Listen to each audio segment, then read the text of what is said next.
स्वारगेट बसस्थानकातील तरुणीवर अत्याचार प्रकरणी पुणे पीडित तरुणीचा वैद्यकीय तपासणी अहवाल आता पॉझिटिव्ह आलाय।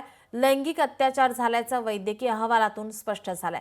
आरोपीने दोनदा पीडितेवर लैंगिक अत्याचार केल्याची माहिती आहे। ससून रुग्णालयाने पीडितेचा वैद्यकीय अहवाल पोलिसांना सुपूर्द केलाय।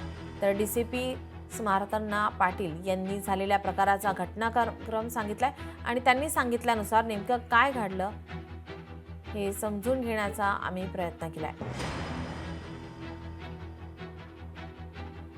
पीडित तरुणीचा वैद्यकीय तपासणी अहवाल पॉझिटिव्ह आलेला आहे। आरोपीने दोनदा पीडितेवर लैंगिक अत्याचार केल्याची माहिती समोर येते।